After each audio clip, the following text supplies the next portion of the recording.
Hey guys, what's up? I'm Firax, and today we are going to be talking about video games that come out unfinished. It really seems like so many games, lately at least, have come out and are just coming out unfinished. I mean, I can name a few: No Man's Sky, Battlefield, Cyberpunk. I mean, I know there's more, but like those are the main ones I can come up off the top of my head right now. And I want to explore today why this is happening. What's the problem? How can we fix this? Is there anything we can do? So yeah. Anyways, I also wanted to say I'm back. I haven't put out a video in actually quite a while now, and that's because before I was in uni. Now I actually have a job, so that takes a lot of time, and I'm gonna try and get back to YouTube and see if I can. Put out some content on a regular basis again. I mean, I would love that. It's really exciting, but it takes so much time, as you guys can understand. So anyways, I also wanted to thank all the new subscribers that have joined my channel in the past 4 years. Thank you very much, and hopefully I'll be able to get some more content to you. Anyways, with that said, and that out of the way, let's get started with our video.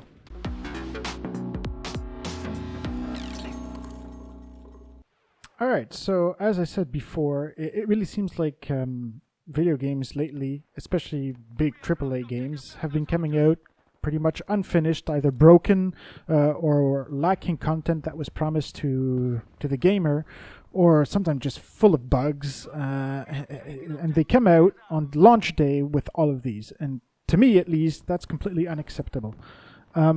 So today we're going to try and see and explore why this might happen, and whether or not there is a case where this might actually be acceptable, where a game can come out and it not be completely finished, it not be I can think of a case where that I think it would be acceptable. So we'll go through that, and also what can you do about it? Like, what can the actual consumer, the actual gamer, do about these games coming out unfinished, besides just maybe commenting and complaining, which I'm sure gets the attention of maybe the PR of some companies.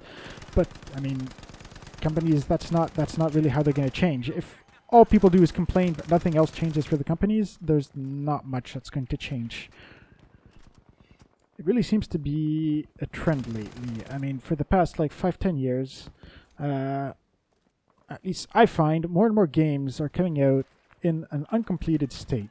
Sometimes the bugs or the content is just a few minor tweaks from being acceptable, but in other cases, I mean, the game is just completely broken, unplayable, and like some of the bugs are maybe just immersion based, like I don't know, like an NPC will just glitch out, and I mean, like, okay, it's not game breaking, but it will definitely break your immersion and the value of the game.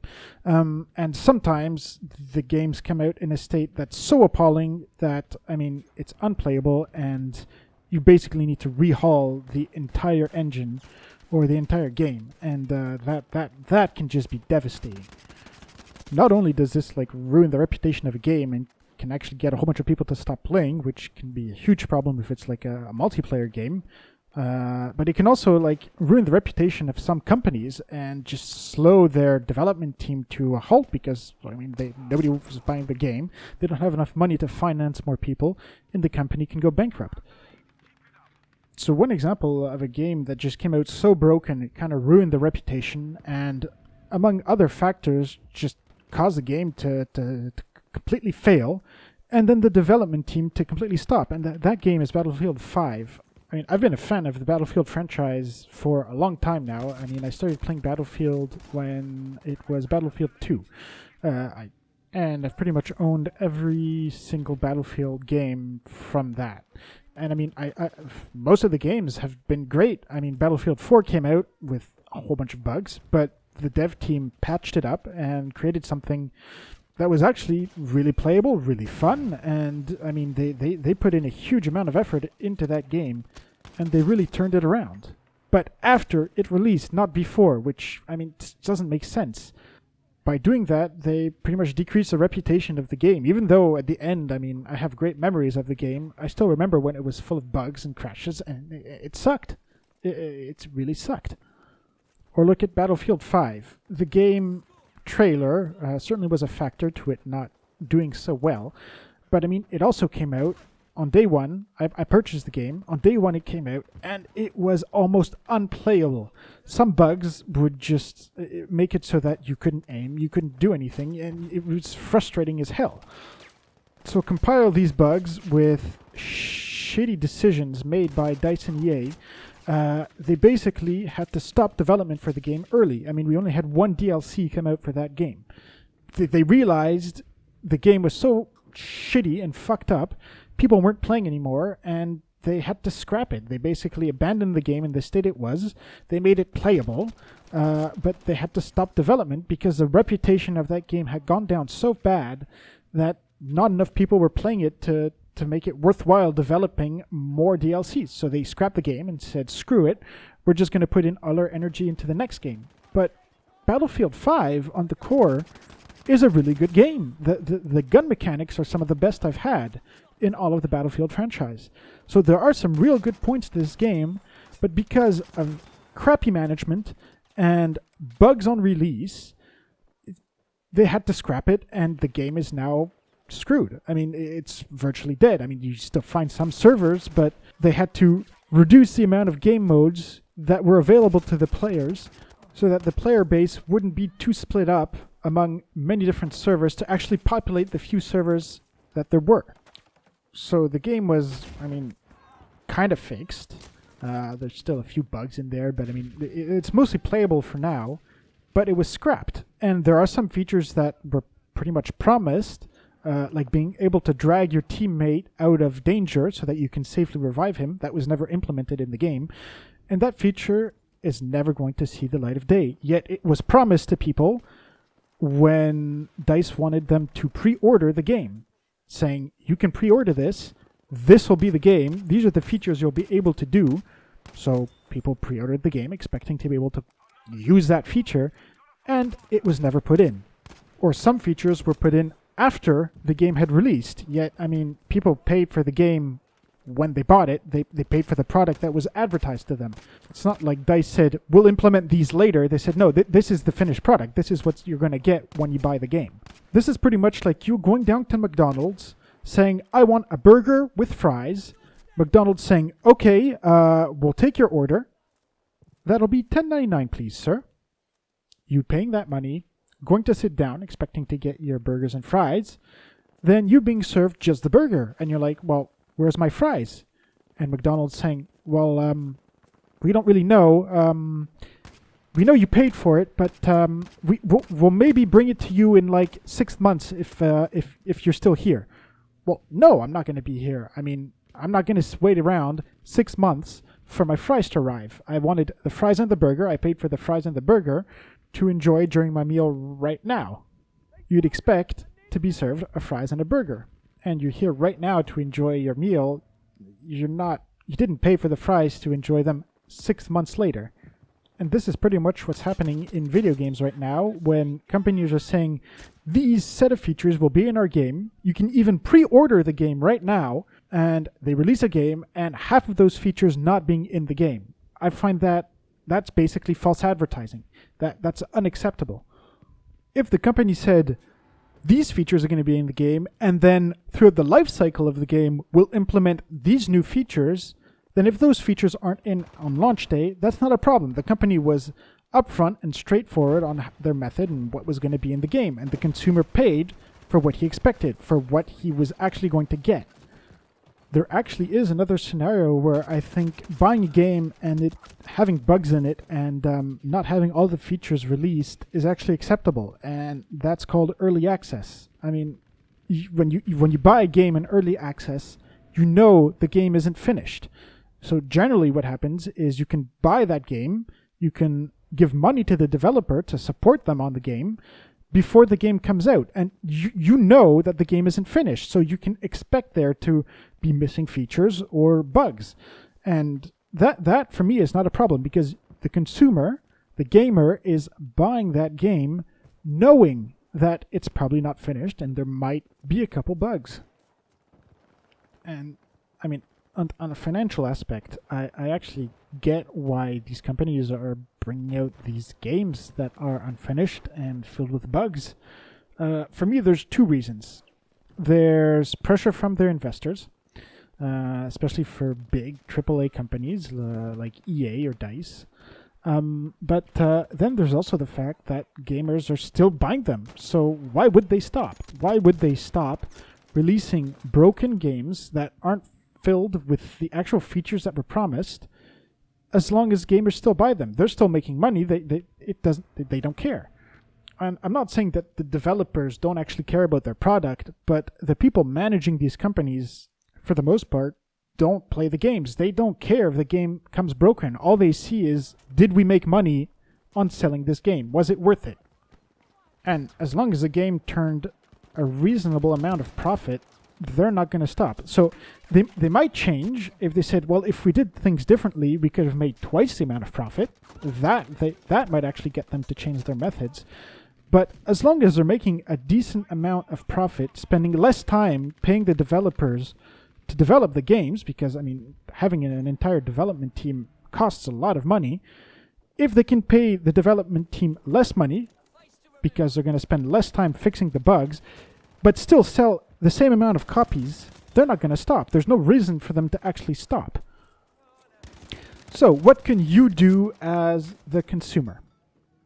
Well, I think you can pretty much see this coming, but it's just don't pre-order the game and don't buy the game until actual reviewers have said it's unbroken, the full set of features that were promised to you are out, and only when the game is fully completed do you buy the game.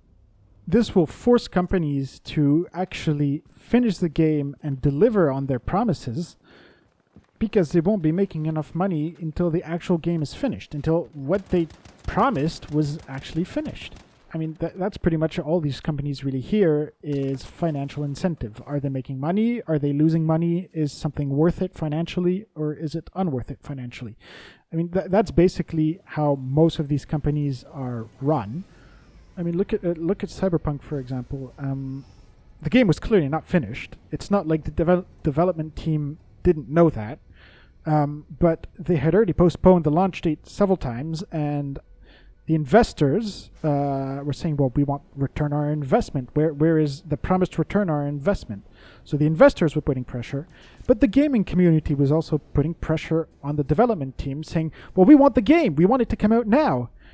And I get it. Like, a game with that much hype, everybody wants to get a copy of that game. But there's no point in putting so much pressure on a development team that they are forced to release a game that's broken. I mean, would you rather play Cyberpunk full of bugs, crashes, or like unplayable moments, or do you actually want the real retail version of the game that like was actually promised to you?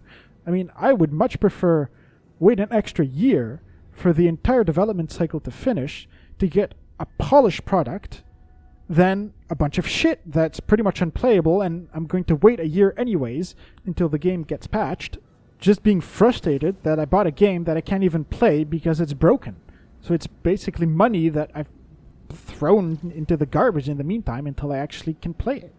And I'll only actually be able to play it if the game gets fixed. But, I mean, a company can go bankrupt, or a development team can drop its support for a game. I mean, look at Battlefield 5.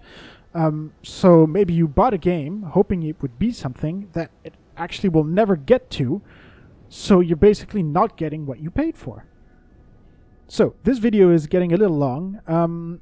So basically, to make it short, these companies are only going to listen if they have financial pressure to actually start developing completed games that people actually want to play and buy and purchase. So the number one thing you can do is, well, first of all, never pre-order a game. It's not worth it. You don't know how it's going to come out. And second of all, postpone your purchase on release date. I mean, wait a couple of days until the reviewers have put out content to see if the game runs smoothly and if it's worth it, and if you actually want to buy it. Because, I mean, like, a trailer can hype a game up, but that doesn't mean that's the actual gameplay. So you have to be careful with that. For me, the only two acceptable moments where you would buy a game before it's actually released is if it's like a crowdfunding thing where, I mean, you're basically a crowdfund, you know that you may never see the light of day of a product, but you really enjoy the idea of that product so much that you're willing to basically, you're sending a message by giving the money. You're saying, you know what, that's a great idea. I want to see that on the market. I'm hoping that my money will help jumpstart this product and allow me to play it with a whole bunch of other people. But you are consciously giving that money away, knowing that the product may never actually hit the shelves or your computer. The other acceptable moment where you can actually buy a game when it's not finished is when the developer puts a game in early access for a cheaper price, saying this game is in early access, we are giving support to it, but the game is not finished. So the consumer is giving money, pretty much like the crowdfunding idea, where you're supporting the project, knowing that the game is not finished and that they might encounter bugs. But the publisher, the developer, has to be honest and say, this game is not finished. There might be missing content or bugs. But you, the consumer, knows that. You know you're buying a product that's not finished. You're not ordering a fries and a burger to only get the fries. You're ordering fries and a burger, and the developer says you might not get your fries. And you're consciously buying that product because either you want to support it or you really want to play it. But the developer is straightforward with you. They're honest. There's no deception. Anyways, this video is getting too long, so leave down a comment below saying what you think we should do as the gaming community to actually get games that are completed and not get games that are full of crap. What would you suggest we do? Anyways, please leave a like and subscribe if you liked this video. And I will try to get some more content out on a more regular basis. Anyways, thanks again, guys, and I'll see you guys in the next video.